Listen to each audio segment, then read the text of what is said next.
Bismillahirrahmanirrahim. Assalamualaikum warahmatullahi wabarakatuh. Innal hamdalillah nahmaduhu wa nasta'inuhu wa nastaghfiruh wa na'udzu billahi min syururi anfusina wa min sayyiati a'malina. May yahdihillahu fala mudilla lahu wa may yudlilhu fala hadiya lahu. Wa asyhadu an la ilaha illallah wahdahu la syarika lah ilahul awwalina wal akhirin wa asyhadu anna Muhammadan abduhu wa rasuluh.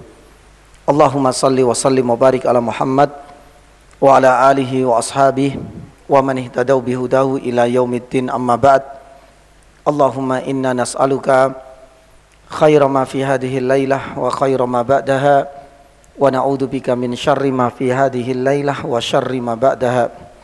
Allahumma taqabbal minna siyamana wa qiyamana wa ruku'ana wa sujudana wa tilawatana wa sadaqatana wa salihah amalina. Jamaah dirahmati Allah, alhamdulillah malam ini Allah Subhanahu wa taala kembali pertemukan dan perjumpakan kita di tempat ini guna untuk melanjutkan beberapa faedah yang bisa kita petik dari tema baru sebenarnya, dimulai dari ayat yang ke-32 pun demikian ayat-ayat berikutnya. Jamaah dirahmati Allah, pada pertemuan sebelumnya kita sudah meninggalkan tema besar kita yaitu Ashabul Kahfi sampai sekitar 17 ayat. Baru ayat yang ke-18, wasbir nafsaka ma'al ladina yad'una rabbahum bil ghadati wal asyi yuriduna wajha, ya, sampai pada ayat yang ke-31. Ini temanya lebih kepada Rasulullah sallallahu alaihi wasallam ketika berhadapan dengan para pembesar suku Quraisy, di mana mereka menginginkan agar Nabi sallallahu alaihi wasallam siap menerima mereka dan mereka pun ridho untuk mengikuti Nabi sallallahu alaihi wasallam, dengan catatan apa? Orang-orang miskin yang mendominasi dan menjadi pengikut Rasulullah serta pendamping Rasulullah sallallahu alaihi wasallam dalam berdakwah, mereka harus disingkirkan dan digantikan oleh mereka. Oleh karenanya Nabi sallallahu alaihi wasallam ditegur oleh Allah Subhanahu wa taala dalam ayat ini. Sebenarnya adalah peringatan dari Allah Subhanahu wa taala dalam ayat yang ke-18. Wasbir nafsaka ma'al ladina yad'una rabbahum bil ghadati wal asyi turiduna wajha. Ya, artinya mereka ini sengaja untuk menjauhkanmu wahai Muhammad dari orang-orang miskin, dan mereka adalah orang-orang yang sudah teruji keimanannya. Mereka adalah orang-orang militan, mencari mereka enggak mudah. Makanya kemudian Allah Subhanahu wa taala firman, wala tuti man aghfalna qalbahu an dzikrina. Ya, jangan sampai engkau mentaati orang-orang yang sudah dilalaikan hatinya. Baru kemudian Allah bercerita tentang kondisi orang mukmin pun demikian dengan orang kafir, sampai pada firman Allah Subhanahu wa taala di dalam, ya, maaf bukan ayat ya 18 tapi ayat 28 ya. Jadi mulai dari ayat pertama sampai ayat 27 ini berkisar tentang Ashabul Kahfi. 28 sampai 31 Nabi sallallahu alaihi wasallam diberikan peringatan agar tidak menerima tawaran dari orang-orang kafir Quraisy. Lah, adapun ayat ke-32 dan seterusnya ini adalah peringatan yang kedua lagi dari Allah Subhanahu wa taala kepada Rasulullah. Setelah sebelumnya Rasulullah itu diingatkan untuk sabar, jangan tertipu dengan kekayaan, dengan ya tawaran-tawaran yang maaf fantastis. Mereka akan siap beriman tapi mengajukan syarat yang agak berat. Karena syaratnya itu Rasulullah harus menyingkirkan orang-orang miskin, karena mereka akan siap untuk menjadi pembela atau ring satunya Rasulullah. Nabi SAW nggak bisa menerima. Lah, baru kemudian di ayat yang 32 Nabi SAW diperintahkan oleh Allah Subhanahu wa taala, wadzib lahum.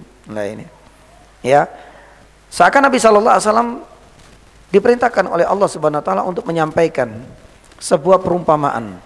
Wadrib lahum mathala rajulaini ja'alna li ahadihima Yani jannata min a'nabi wa fna bin akhli wa ja'na bainahuma zar'a. Sampai ayat-ayat berikutnya ini sebenarnya satu kisah, satu alur cerita. Ya. Lah, kisah ini sebenarnya mengingatkan kepada Rasulullah sallallahu alaihi wasallam tentang dua kelompok manusia. Yang pertama adalah orang yang beriman dan yang kedua orang kafir. Bagaimana ujian orang-orang kafir itu diberikan keluasan rezeki oleh Allah Subhanahu wa taala, tapi tidak semakin mereka bersyukur, sebaliknya mereka semakin sombong dan semakin angkuh. Sedangkan orang kafirnya, mereka adalah orang-orang yang Allah Subhanahu wa taala sempitkan rezekinya, menjadikan mereka berada di bawah garis kemiskinan fakir.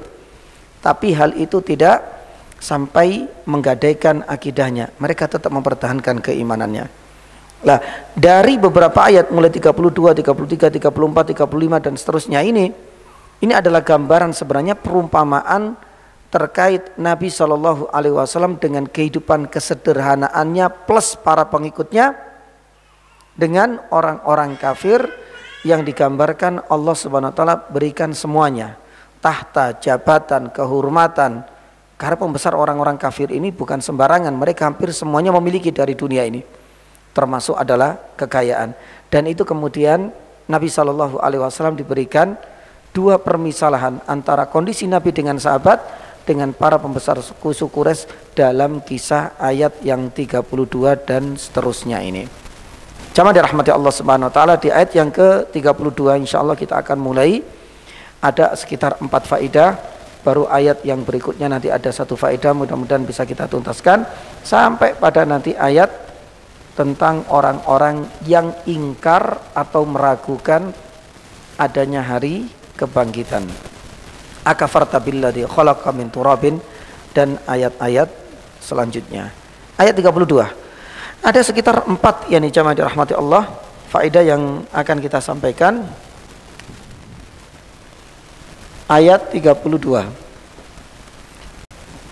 Ya. Jadi ayat 32 ini temanya sudah lain ya. 1 sampai 27 ini tentang Ashabul Kahfi.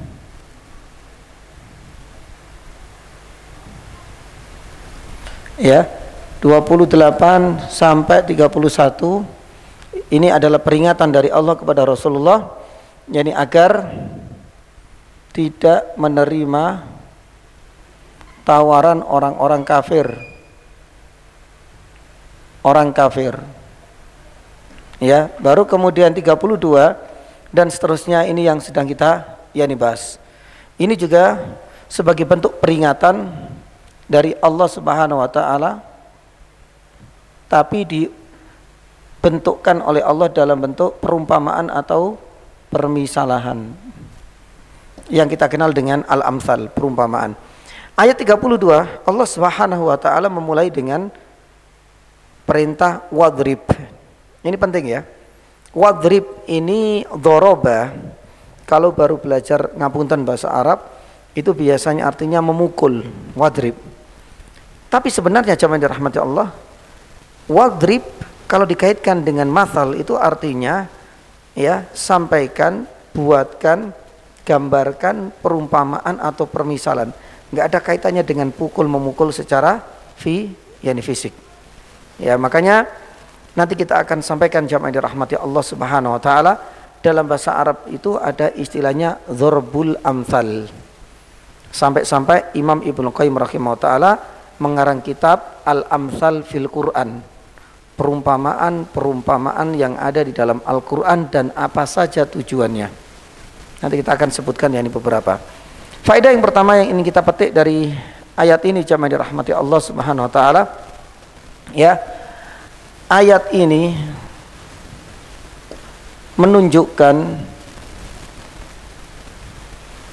bahwa kisah dua orang ini nyata, tape. Karena dikisahkan di sini ada dua orang, rajulaini. Ya, lah terkait apakah ini kisah fiktif semata, cuma sekedar membuat permisalan, ataukah memang kisah ini benar-benar terjadi ketika Allah menggambarkan satu, ada orang yang diberikan kekayaan yang akhirnya sombong, dia bangga dengan kekayaannya, dengan perkebunannya, sedangkan yang satu Allah Subhanahu wa taala berikan kekuatan iman yang akhirnya dengan kefakirannya tidak sampai terbuai dengan dunia, tapi bahkan ia semakin sabar dalam menghadapi kehidupan dunia dan ia pun semakin bersyukur. Lah, ini terjadi dialog.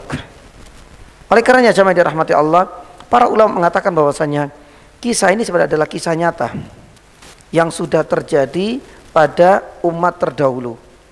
Memang ada silang pendapat, tapi Imam Ibnu Atiyah, Ibnu Atiyah ini adalah seorang ahli tafsir.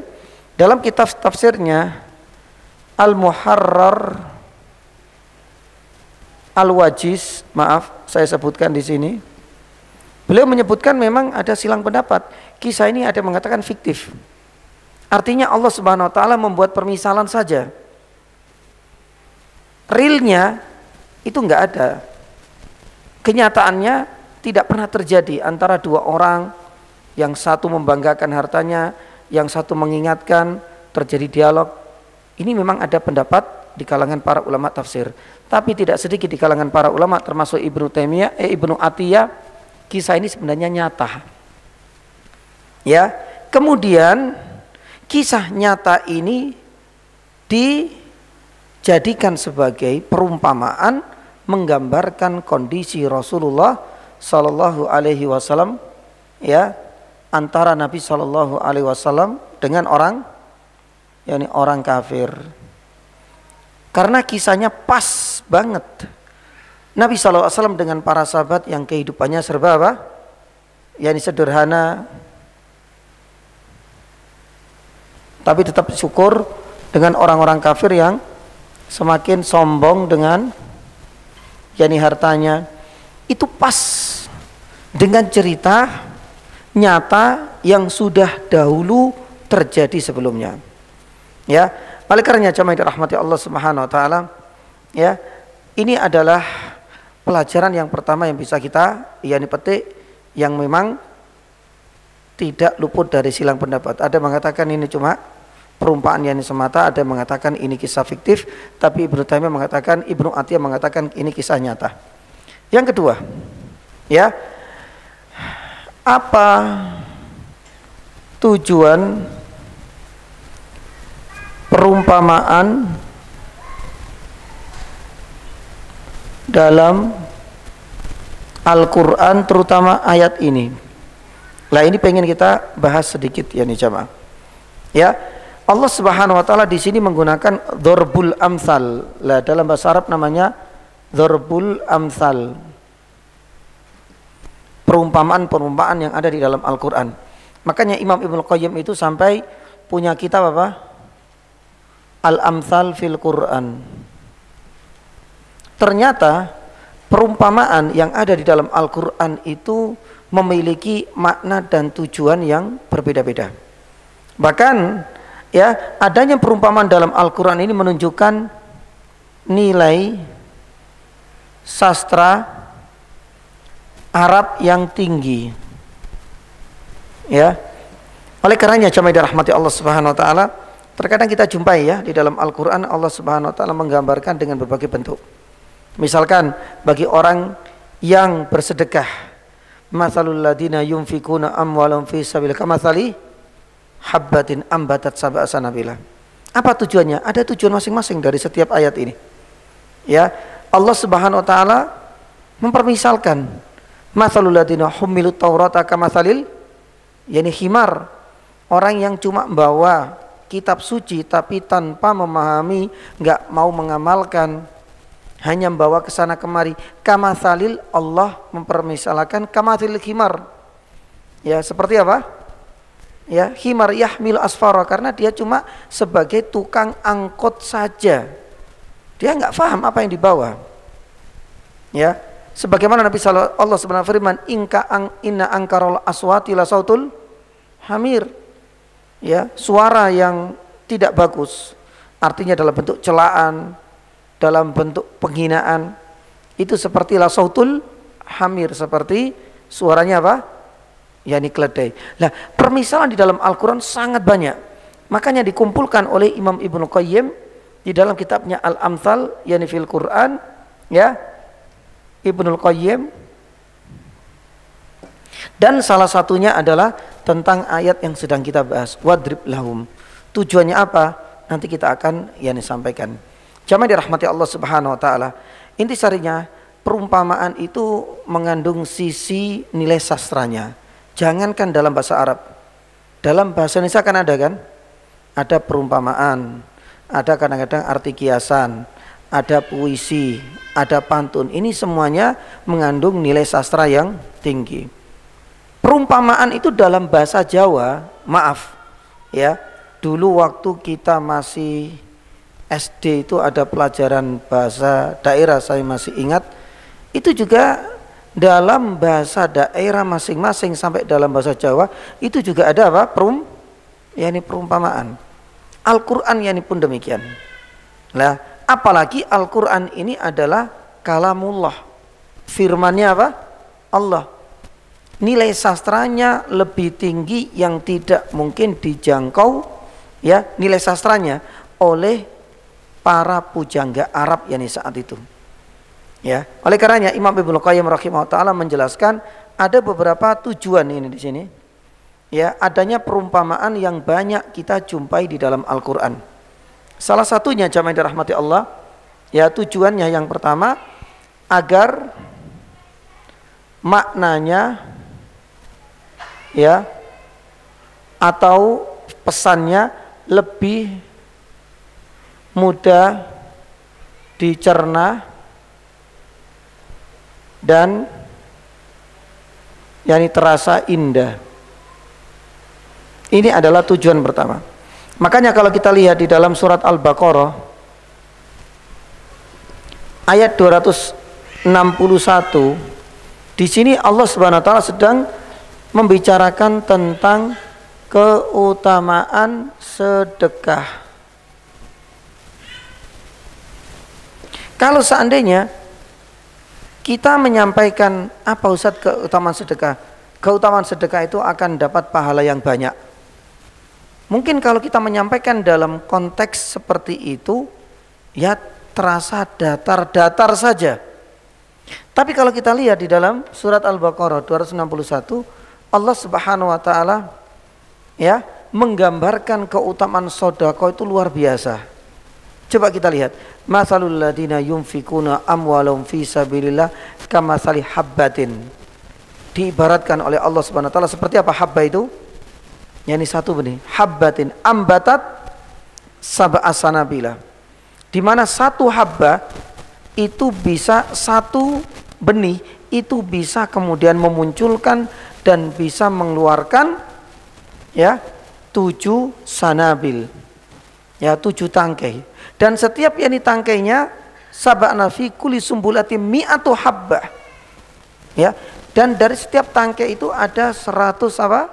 Yani biji-biji yang siap untuk dipanen. Subhanallah, wallahu yudhaifu liman yasha.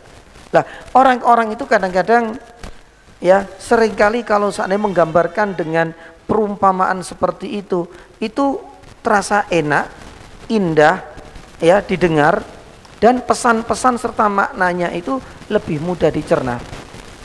Ya, dan itu akan terasa lebih kuat di dalam yani ingatan.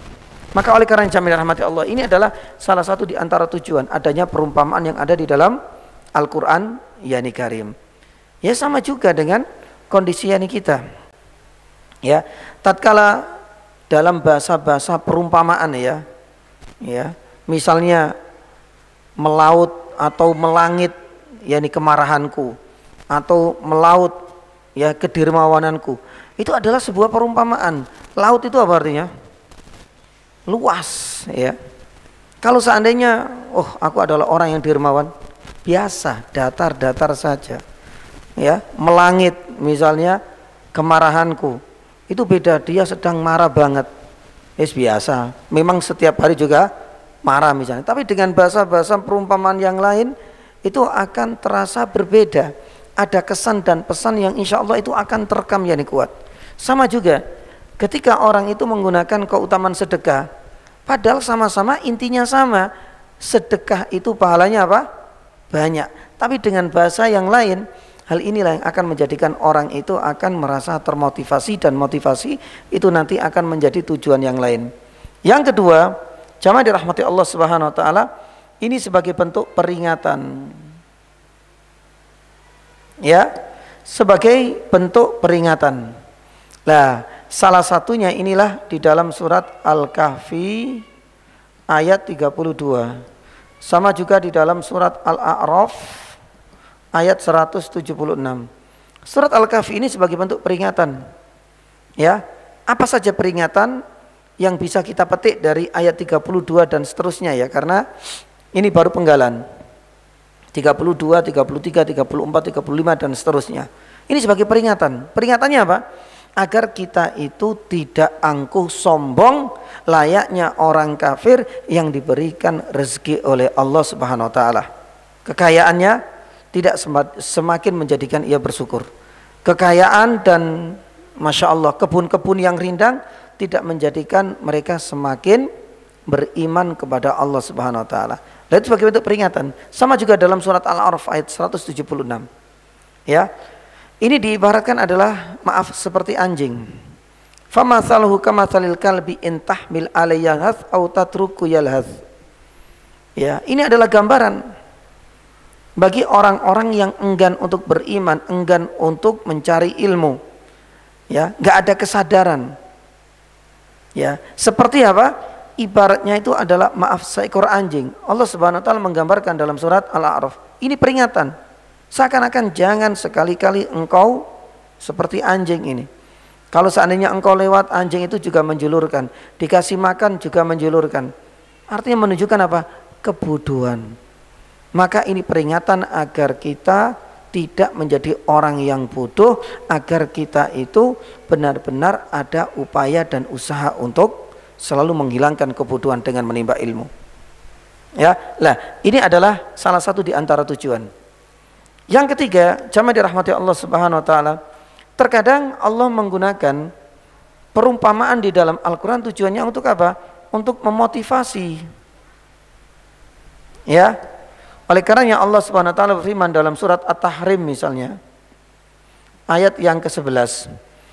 Allah sedang membicarakan tentang orang mukmin. Wadrib lahum mathalan lilladzina amanu imra'ata fir'aun id qalat rabbi ibnili indaka fil jannah. Lah, di sini tentang istri Fir'aun. Ya. Tapi di dalam bentuk kisah yang cukup panjang. Sampaikanlah permisalan bagi orang-orang mukmin ya, supaya mencontoh. Lah ini memotivasi kita. Contohlah, teladani istrinya siapa? Fir'aun. Ada apa dengan istrinya Fir'aun? Lah di sini Allah Subhanahu wa taala membuat sebuah perumpamaan agar orang mukmin itu mencontoh istrinya Fir'aun. Id qalat rabbi ibnili indaka baitan fil jannati wa najjini min fir'auna wa amalihi. Agar kita itu benar-benar jangan sampai goyah di dalam mempertahankan apa? Yani iman. Bayangkan istri Fir'aun ini sendirian. Ya, hidup dalam lingkungan masyarakat yang bisa dipastikan mereka ini adalah orang-orang apa? Kafir. Yang dihadapi juga seorang durjana, seorang penguasa yang dolim, bukan sembarangan. Posisinya juga lemah karena dia sebagai apa? Istri lemah. Pertanyaannya, apakah keimanannya akhirnya goyah? Kan enggak. Ya, makanya Allah Subhanahu wa taala itu seakan-akan wahai orang-orang yang mungkin kadang-kadang kembang kempis, angin-anginan di dalam mempertahankan iman, wadrib lahu mathalil ladzina amanu. Contohlah wahai orang-orang beriman seperti istrinya Fir'aun. Jadi tujuannya itu adalah untuk memotivasi. Yani untuk tasjid. Itu para ulama mengatakan yani demikian. Lah, jamaah dirahmati Allah Subhanahu wa taala, yani ada tujuan yang lain. Kata para ulama, tujuan yang lain itu adalah untuk ya sebagai bentuk celaan. Ya, sudah dan sudah. Type yang sebagai bentuk celaan kita cukupkan sampai di 4 ya, ini saja. Nanti bisa melihat ya semuanya ini dan lebih dari itu di dalam kitab Al-Amthal. Ternyata perumpamaan di dalam bahasa Arab itu sekali lagi dalam Al-Quran memiliki nilai sastra yang amat tinggi dan tujuannya berbeda-beda. Entah itu tujuannya adalah agar pesannya itu lebih terasa nyaman dan membekas di dalam benak kita, atau tujuannya sebagai bentuk peringatan agar kita tidak terjerumus ke dalamnya. Nah, ini salah satunya surat Al-Kahfi 32 dan seterusnya. Ada kalanya memotivasi agar kita meneladani, mencontoh. Ada kalanya perumpamaan disebutkan dalam Al-Quran sebagai bentuk celaan yang nanti kita akan sampaikan setelah yakni adzan, baru kita akan lanjutkan faedah yang ketiga dan keempat biidznillah ta'ala. Monggo. Alhamdulillah. Alhamdulillahilladzi hadana li hada wa ma kunna linahtadiya laula an hadanallah wa asyhadu an la ilaha illallah wa asyhadu anna Muhammadan abduhu wa rasuluh. Jamaah dirahmati Allah, di dalam surat Al-Hajj ayat 72 Allah Subhanahu wa taala membuat sebuah permisalan. Tapi tujuannya bukan untuk memotivasi, bukan sebagai bentuk peringatan, bukan juga agar pesan itu terekam dan terpatri kuat dalam benak si pembaca, tidak. Tapi tujuannya itu adalah sebagai bentuk mencela, sebagai bentuk untuk taubih, merendahkan, sebagai bentuk untuk meremehkan. Makanya di dalam surat Al-Hajj ayat 72 Allah Subhanahu wa taala berfirman, ya, innal ladzina tad'una min dunillahi la yakhluqu dzubabau walau ijtama'ulah. Orang-orang yang meminta kepada selain Allah, ya, la yakhluqu dzubaba, mereka itu enggak akan bisa menciptakan hewan yang paling kecil, yaitu apa? Dzubab, lalat. Walau istama'ula wa israbumu wa itum la yastangkitu min.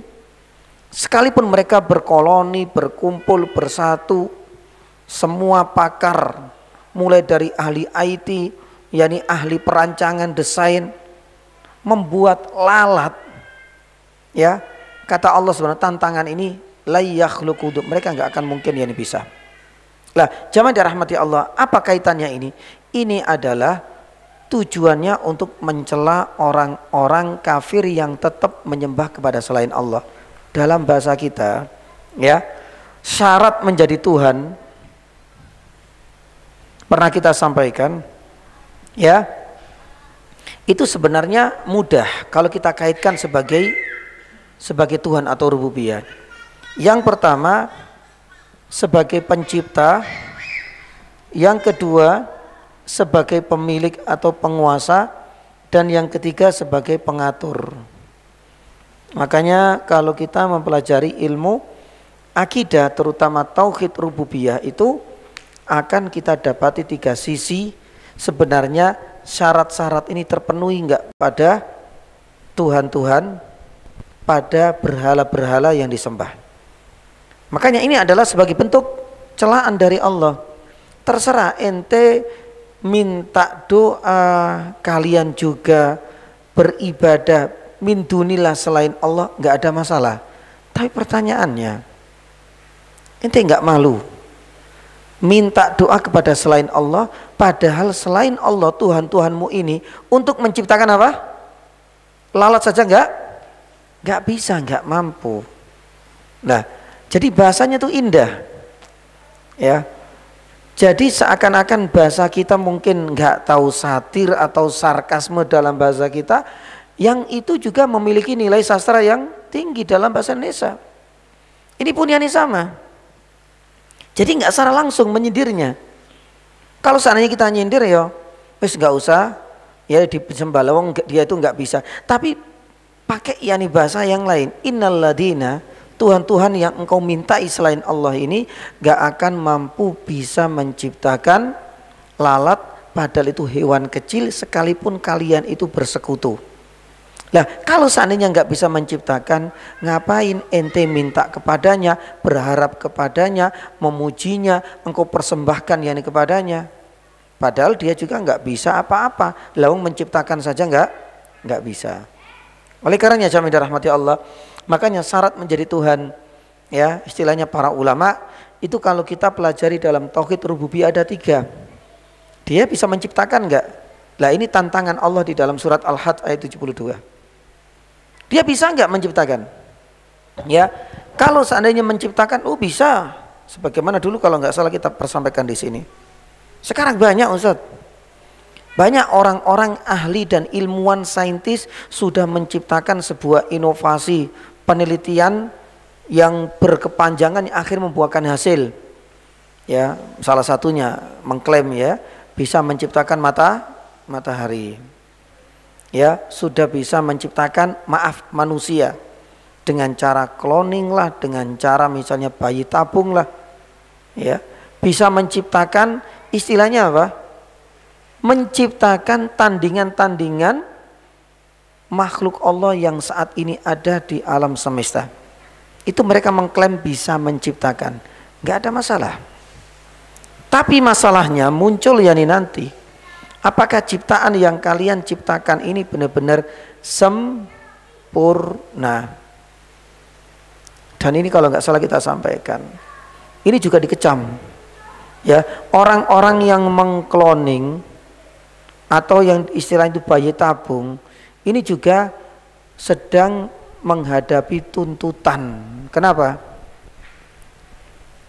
Dari satu keberhasilan ini ternyata apa? Memakan korban ratusan nyawa, karena sebelumnya hidup. Ratusan nyawa tidak berdosa. Ya namanya mereka meneliti. Mereka itu menobservasi. Mereka itu kemudian menguji coba, gagal mati, buat lagi, gagal mati. Itu yang bisa berhasil, itu pun yani satu tapi mengorbankan. Makanya mereka sekarang dituntut. Apakah hal ini terjadi pada diri Allah? Allah Subhanahu wa taala enggak butuh observasi, uji coba dan lain sebagainya. Innama amruhu idza arada syai'an ayyakula lahu. Beda. Terserah ente mengaku sebagai seorang pencipta, nggak ada masalah. Tapi kenyataannya apa? Banyak masalah. Tuntutan yang saat ini engkau harus hadapi. Yang kedua, nggak sempurna, nggak seelastis, selalu ada kekurangan. Buktinya apa? Nggak elastis bentuk manusia, nggak sekuat secara fisik tenaga yang Allah berikan kepada kita sebagai manusia. Itu berarti ciptaannya ini masih apa? Prematur, belum sempurna.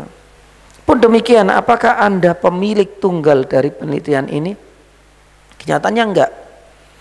Karena hasil dari semua penemuan-penemuan itu biasanya dia sebagai penemu, tapi hak patennya diambil alih oleh negara atau mungkin yani barangkali kelembagaan atau mungkin barangkali perusahaan besar.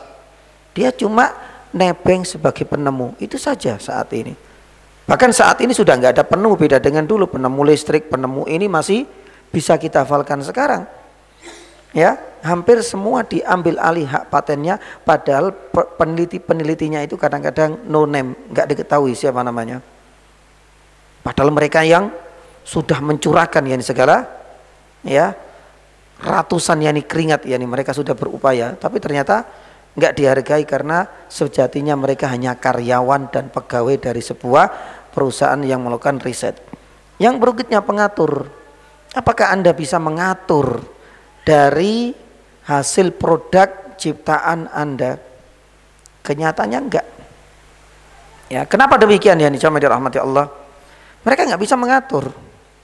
Karena seringkali yang terjadi produk buatan manusia itu kalau enggak human error ya sistem error, itu yang terjadi.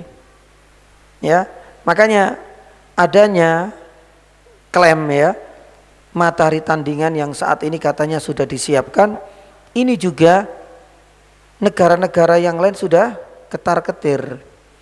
Tenaganya pakai tenaga nuklir. Dan kalau seandainya terjadi human error, sistem error, waduh. Ya, ini yang berbahaya. Yang paling berbahaya radiasinya. Coba sekarang kita lihat bagaimana matahari yang Allah SWT ciptakan. Sudah berapa ratusan juta tahun gak pernah terjadi human error dan lain sebagainya. Kalau ini sudah dikhawatirkan karena masih diuji coba. Itu pun ini juga istilahnya butuh ngeces atau enggak lain seperti itu. Matahari enggak pernah. Maka oleh karenanya jamaah dirahmati Allah Subhanahu wa taala, inilah di antaranya bentuk celaan Allah menggunakan kalimat yakni satir atau sarkasme dalam bahasa kita kepada tuhan-tuhan yang mereka sembah. Ya, kenapa ente mengagungkannya? Kenapa meminta kepadanya padahal la yakhluqu dzubabau walau istama'ulah, padahal mereka enggak bisa menciptakan hewan yang sekecil lalat. Tapi kenapa engkau masih sembah? Nah, jamaah dirahmati Allah, ini nanti bisa dilihat pada yakni Al-Amsal, ya. Kita lanjut ke yang ketiga. Allah Subhanahu wa taala menyebutkan dalam ayat yang ke-32 ini, wadrib lahum mathalar rajulaini. Ya, pertanyaannya, siapakah dua orang dalam ayat ini? Ya. Imam Al-Qurtubi rahimahullah dalam tafsirnya Jami' Qurtubi di dalam tafsirnya ini menyebutkan perbedaan di kalangan para ulama. Ada mengatakan yang pertama, dua orang ini adalah mukmin dan kafir, tapi keduanya ya bersahabat dan dari Bani Israel. Ya, ini adalah pendapat yang pertama. Ada pendapat yang kedua bahwasanya dua orang ini adalah kakak beradik. Ya, kakak beradik bukan hanya bersahabat karena memang sudah yakni kandung. Tapi nanti intisarinya yang satu itu beriman dan yang satu apa? Beriman dan yang satu apakah? yakni kafir. Ya, ini memang ada pendapat beberapa dari para ulama ilmu tafsir. Akan tetapi jamaah dirahmati Allah, kesimpulannya siapakah dua orang ini memang tidak disebutkan secara spesifik. Hanya saja beberapa ulama itu membuat sebuah kesimpulan. Ya, siapakah dua orang ini? Ya, yang pertama itu dari Bani Israel. Lah, makanya kita sampaikan tadi, kisah ini nyata apa enggak? Nyata. Karena sudah terjadi sebelumnya.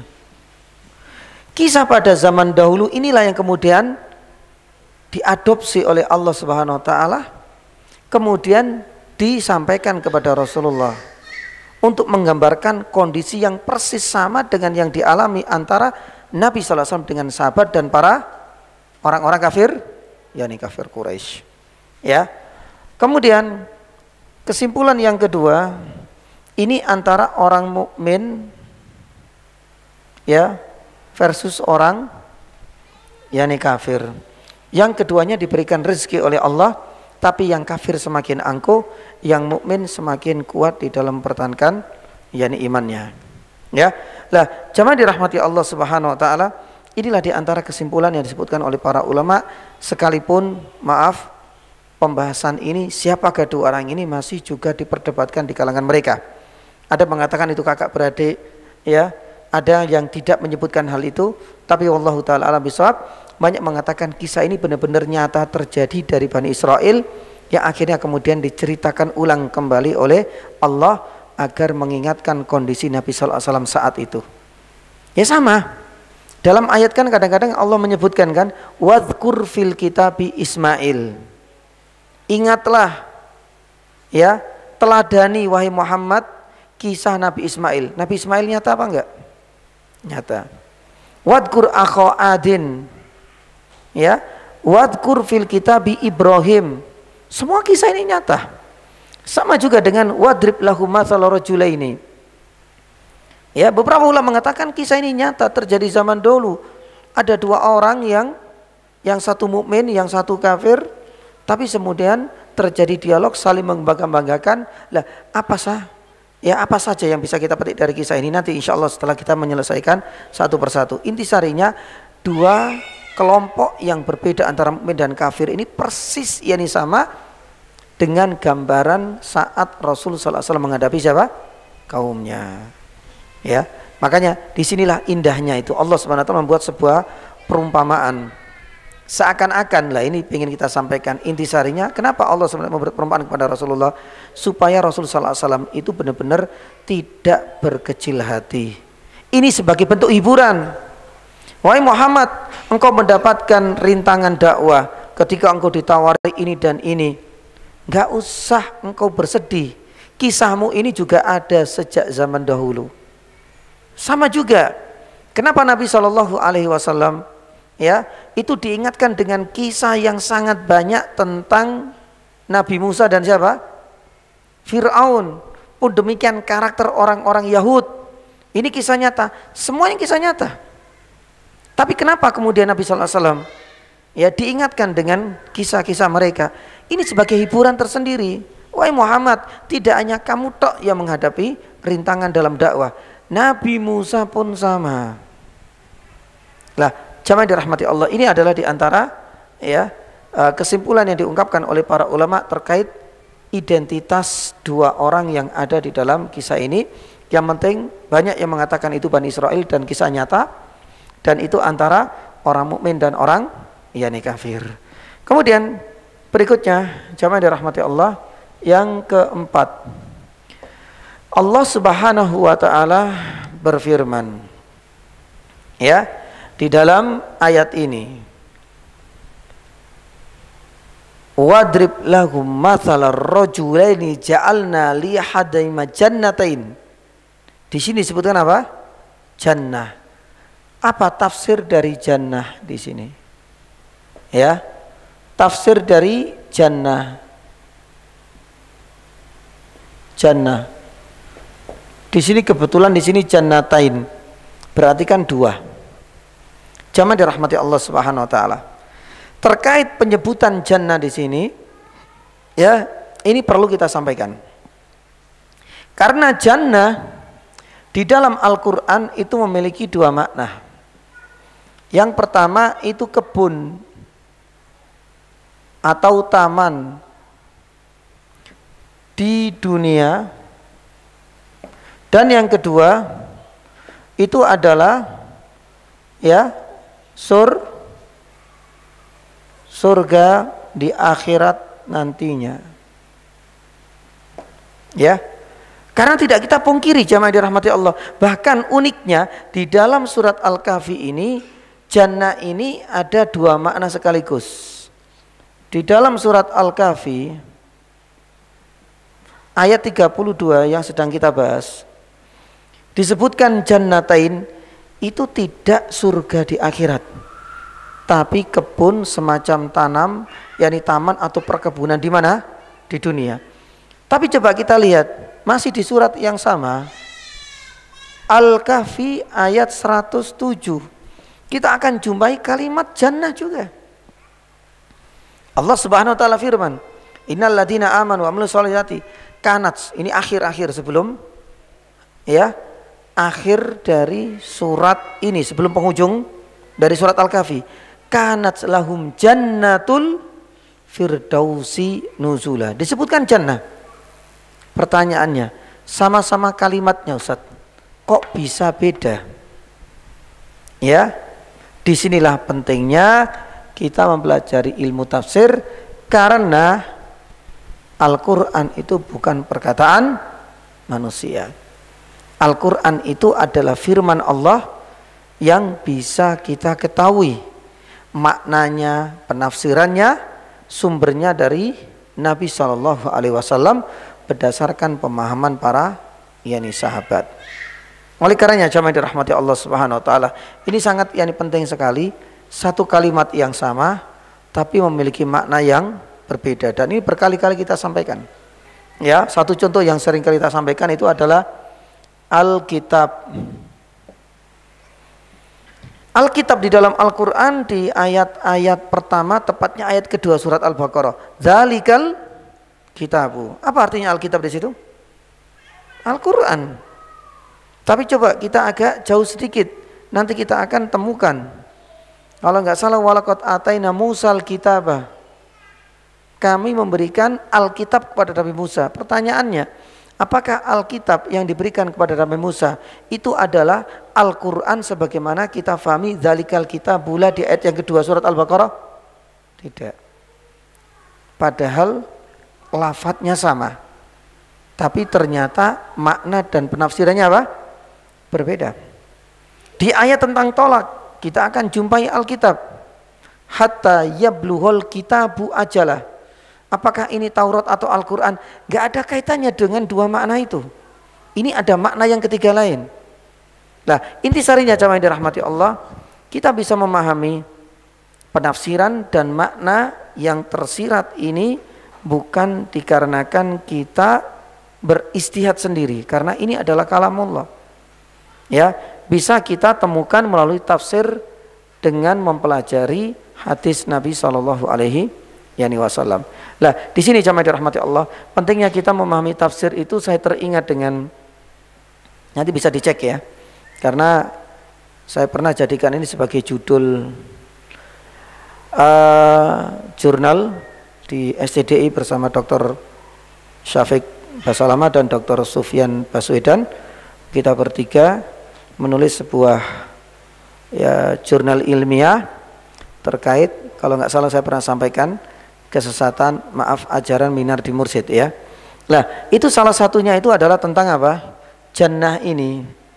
Kesesatan di antara sekian banyak kesesatan ya, dan itu sudah diakui lah. Ya.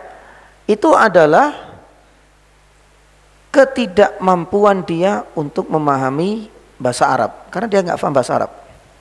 Itu yang menjadi salah satu ya kritikan, dan itu yang menjadi salah satu hasil dari ya analisa kita bertiga yang menyatakan bahwasanya orang ini nggak paham bahasa Arab. Memang kenyataannya memang demikian. Diperkuat, maaf, orang ini juga memang memiliki latar belakang ingkarus sunnah. Kalau sudah ingkarus sunnah ya sudah, nggak akan matching, nggak akan ketemu. Penjelasan Rasulullah nggak akan diterima. Lawang hadis ya ini ditolak, diingkari, kok apalagi perkataan sahabat sudah. Ya, lah dari sekian banyak kesesatan itu masih ada, bahkan channel YouTube-nya juga masih ada. Itu yang kita jadikan sebagai salah satu ya objek penelitian yakni kita terkait beberapa penyimpangan di dalam memahami tafsir Al-Quran, yang salah satu sebab terbesarnya itu adalah nggak paham bahasa Arab, dan salah satu yang lain itu adalah ketika ia mengingkari ya kedudukan dan hujjah as-sunnah an-nabawiyah. Nah, nanti bisa dicek ya, karena saya teringat mumpung masih membahas yani jannah. Di dalam kajian dia di channelnya itu kalau nggak salah kajian Al-Quran ya, jumlah kita kalah Pak, itu 1,2 ribu atau gimana ya, nggak tahu, saya saja nggak punya yani kajian Al-Quran Sasmito Jati kalau nggak salah ya. Kalau jenengan lihat di channel YouTube-nya luar biasa. Jadi ini ada cerita singkatnya gini, saya pernah sampaikan. Jadi orang ini memang sudah difatwakan dari MUI, mulai dari tingkat Kabupaten Sukoharjo sampai dibawa ke ya tingkat Provinsi Jawa Tengah, karena memang meresahkan dalam tanda kutip, banyak ya merubah makna, artinya mentakwil ayat-ayat Al-Quran jamaah dirahmati Allah itu secara serampangan ya, tidak berdasarkan. Kalau jenengan lihat kajiannya dari awal sampai akhir nggak ada. Gak mungkin kita dengar ada qala Rasul, hadis itu gak mungkin ada. Ya, karena memang track recordnya ini memang latar belakangnya adalah ingkarus yani sunnah, tapi bermutasi dari satu tempat ke tempat yang lain dengan nama satu dengan yang lain ya biasa, kamuflase untuk mengelabui. Ya, intisarinya sebelum Covid sudah keluar fatwa. Ya, yang dulu kita sampaikan ya. Salah satunya apa? Allahus Somad. As-Somad itu diyakini berasal dari bahasa Jawa, bahasa Sangsekerta, yaitu semedi. Makanya dalam kitab untuk kalangan sendiri dia tulis sholat malam itu mereka lakukan secara semedi, karena ada dalilnya di dalam Al-Quran surat Al-Ikhlas ayat kedua. Ya nggak tahu ilmu gadokologi dan ilmu cocokologi itu yang selalu dipakai. Ya, lah kita kembali ke sini. Ada satu apa? Judul jenengan nanti ke sana Ya, tapi juga khawatir nanti nggak jadi belajar tafsir seperti ini, nggak belajar tafsir sama Ustadz Anwar Samuri. Wah cukup ini Ustadz, kok yang meyakinkan, bahaya juga. Tapi gini, yang penting karena ini juga open source ya, semua juga bisa mengakses ya. Ya ini kajian dia, kalau nggak salah nama channelnya Kajian Al-Quran Sasmito Jati. Ya itu ada pembahasan Adam tidak turun dari surga. Ini judulnya. Lah, itu nanti ada pembahasan tentang jannah. Ya. Kita nggak mengatakan kesalahan, tapi ini sudah masuk pada kesesatan. Dia dengan seyakin-yakinnya mengatakan bahwasanya Adam itu tidak pernah di surga. Ya. Padahal kalau kita lihat di dalam Al-Quran, iblis dari dulu waktu kecil kita belajar, ya surga. Baru muncul orang ini kemudian meyakini dengan begitu yakinnya dan seakan-akan mampu menyihir dan membius orang, yakni dengan ilmu gatokologinya, pokoknya seperti itu. Ya, jannah di mana di dalam surat Al-A'raf ayat 22 itu adalah kisah Nabi Adam ketika dikeluarkan dari jannah. Dia katakan, ya jenengan nanti bisa lihat kesimpulan akhir, nggak ada jannah turun dari surga, itu nggak ada. Nggak ada kisah Nabi Adam itu keluar dari surga di akhirat, itu nggak ada. Jannah yang ada di dalam Al-Quran cuma satu, apa ini? Kebun. Ya. Karena cek dan recheck memang satu ya, ingkar sunnah. Berarti susah sudah. Gak akan percaya dengan hadis. Yang kedua, dia nggak paham bahasa Arab memang. Yang ketiga, acuannya lebih banyak kepada terjemahan kamus bahasa Arab bahasa Indonesia. Lah memahami Al-Quran pakai iku. Lah nek kamus bahasa Arab bahasa Indonesia jemaah, kalau kita lihat jannah, ya pasti akan keluar apa? Kebanyakan kalau yang kecil-kecil ya, kamus-kamus yang tipis-tipis ya ini taman, kebun, di mana ya di dunia. Ya, makanya sampai membuat kesimpulan bahwasanya, makanya saya mumpung ya ini jannah ini teringat dengan maaf ya orang ini hadahullah, mudah-mudahan Allah memberikan hidayah.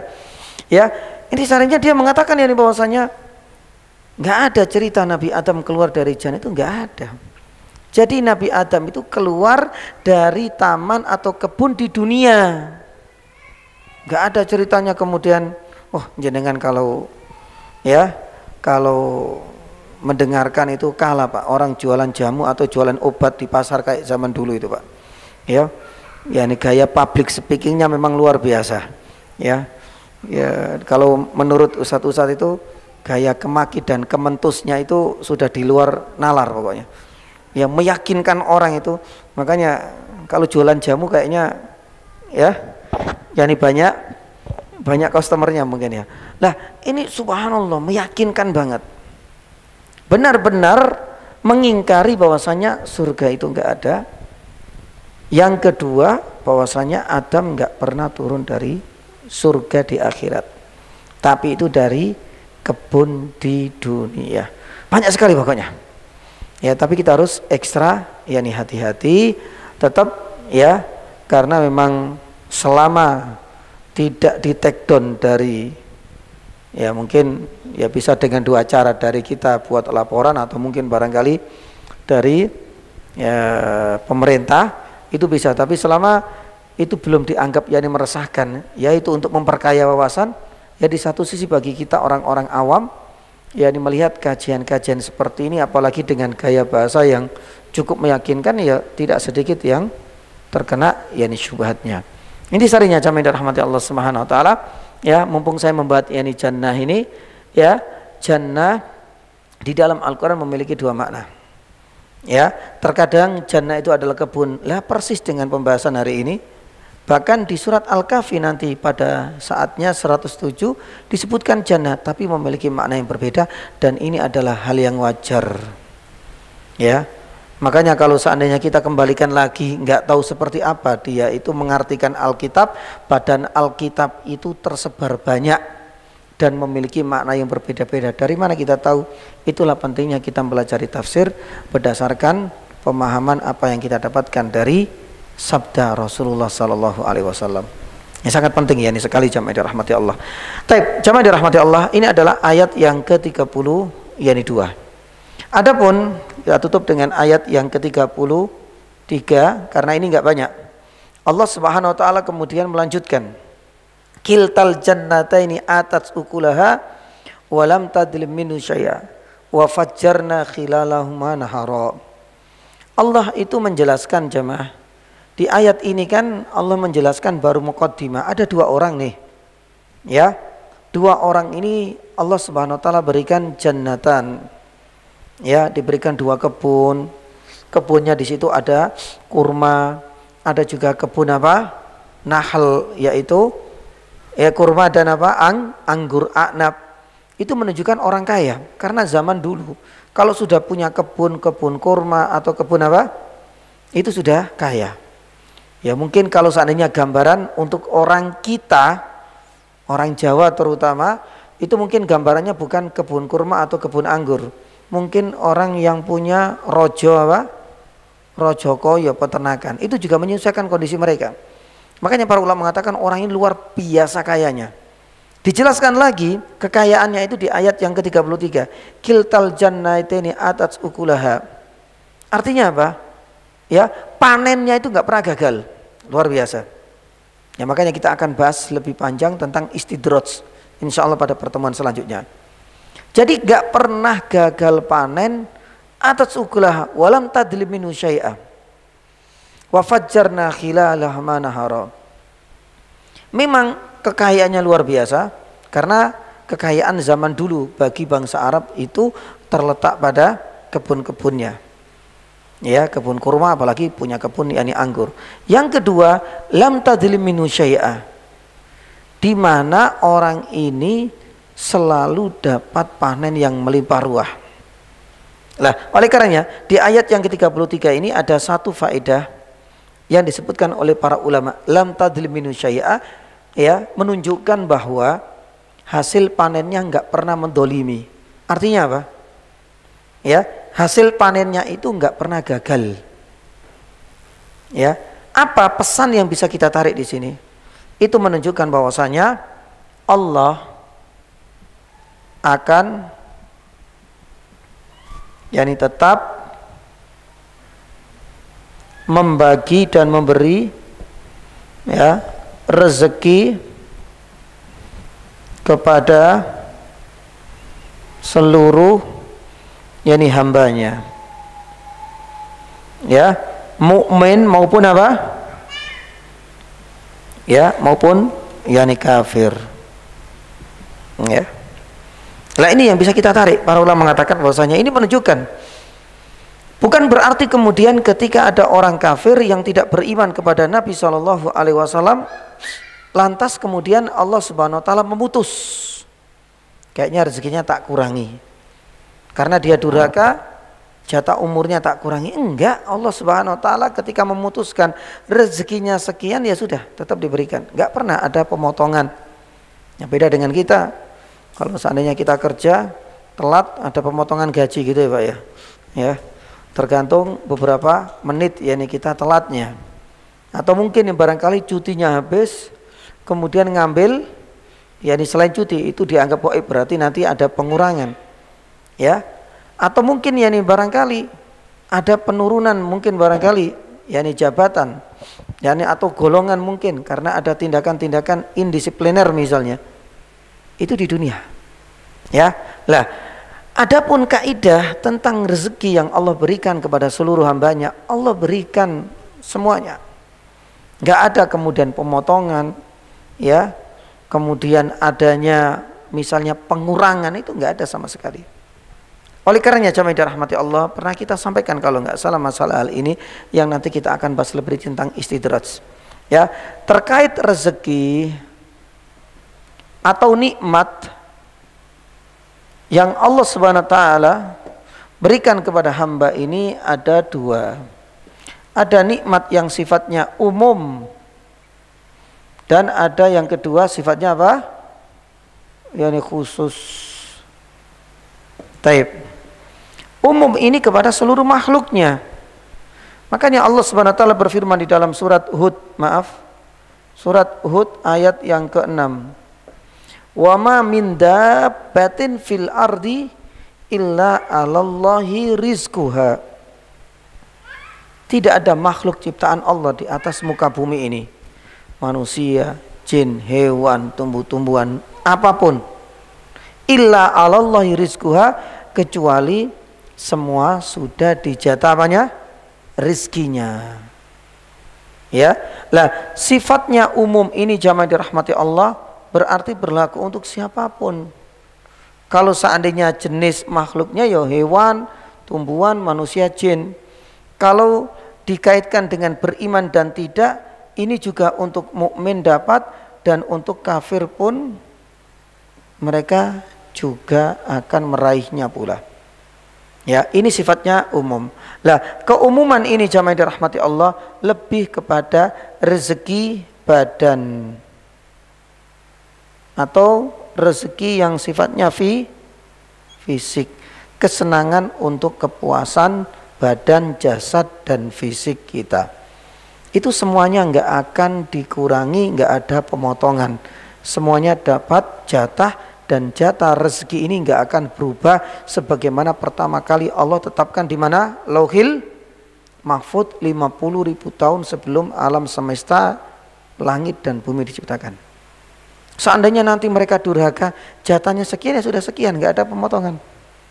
Sampai benar-benar jatahnya habis bersamaan dengan habisnya usia, berarti ajal kematian menjemputnya. Taib.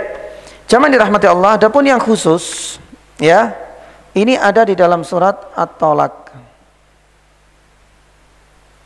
ayat yang kedua dan ayat yang ketiga. Allah Subhanahu wa taala firman, wa yarzuqhu min haitsu la yahtasib. Yang sebelumnya disebutkan wa may yattaqillaha yaj'al lahu makhraja. Lah di sini para ulama mengatakan khusus ini bagi orang-orang yang beriman saja atau bertakwa.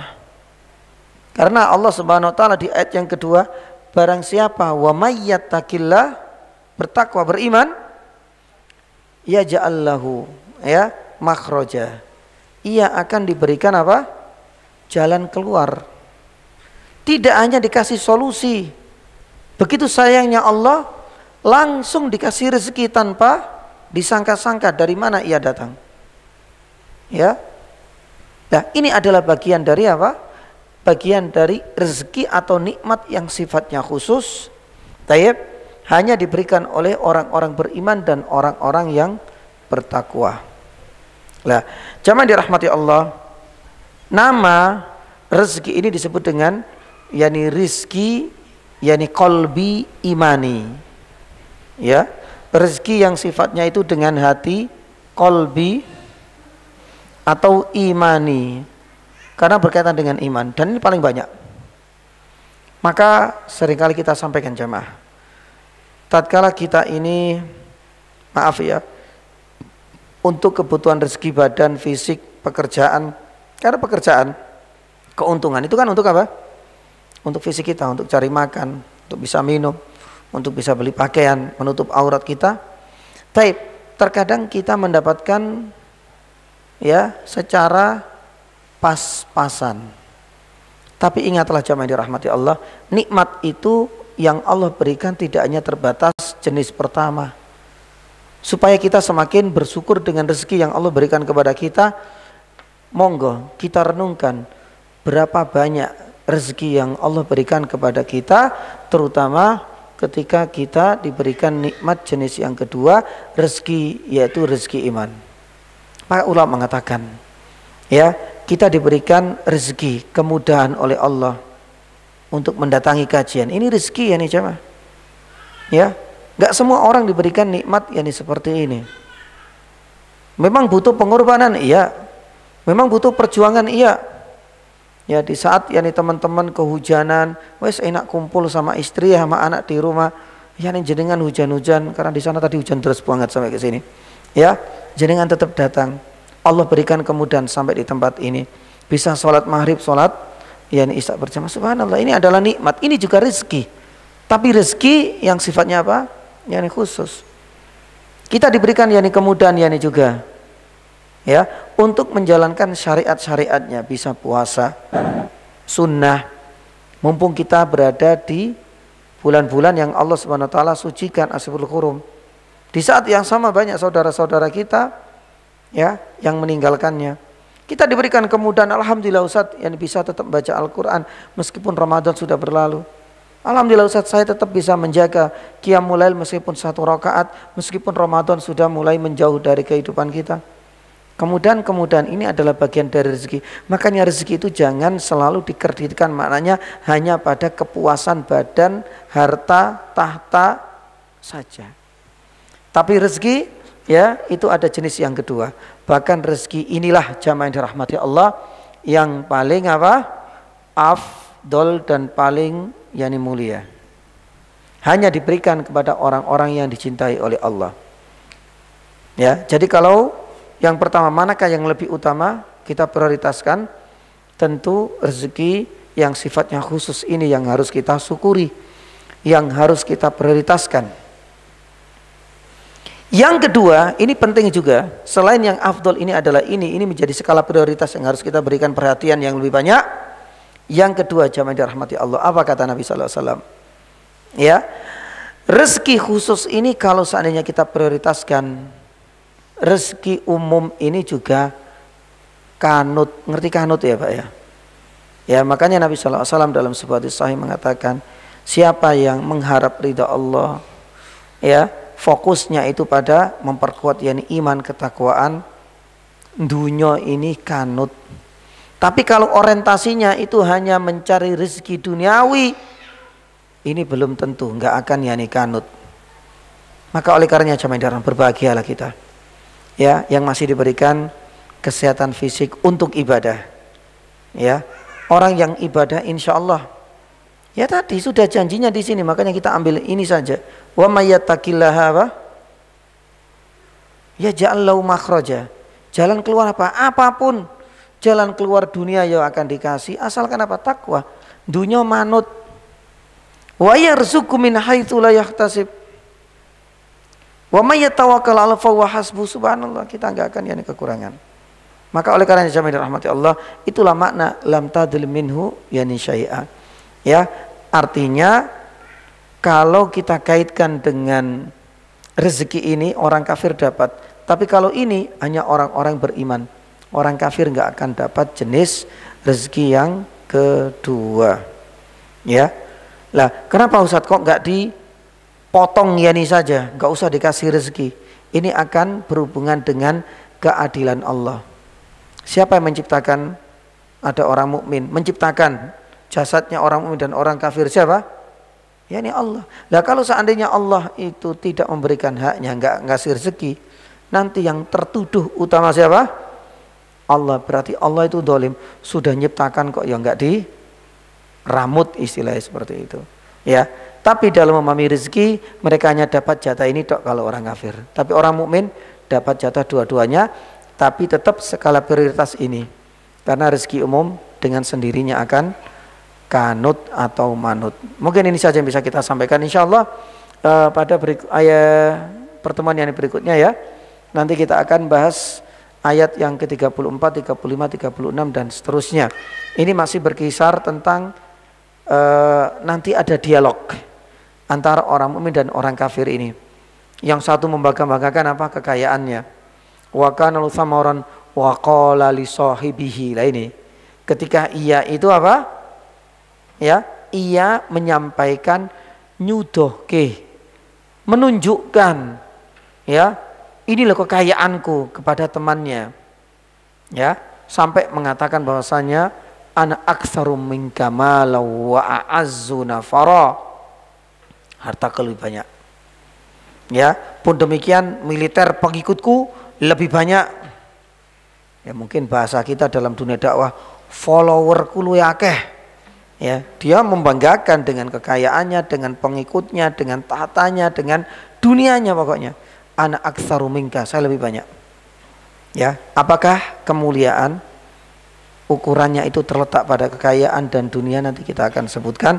Termasuk ayat yang berikutnya diingatkan dalam dialog ini, ya, akafarta billadzi, sampai karena dia mengatakan bahwasanya antakun hadi abada, pokoknya hartaku ini sampai 7 keturunan gak akan habis, ya, bahasanya seperti itu, hiperbola.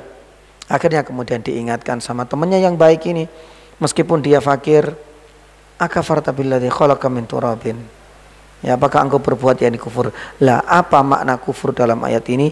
Ini semua nanti kita akan sampaikan pada pertemuan selanjutnya bi'nillahi yani ta'ala. Mudah-mudahan bermanfaat. Ada pertanyaan yani jamaah? Ada pertanyaan? Cukup insyaallah. Taib yani barakallahu fikum, jazakumullahu khairan atas kehadirannya dan yani atas kedatangannya di tempat ini. Semoga Allah Subhanahu wa taala memberikan manfaat dari apa yang sudah kita sampaikan hari ini, dan semoga Allah Subhanahu wa taala pertemukan kita di lain kesempatan. Subhanallah, asyhadu an la ilaha illa anta, astaghfiruka wa atubu ilaik. Wa sallallahu ala nabiyina Muhammadin wa ala alihi wasallam. Assalamualaikum warahmatullahi wabarakatuh.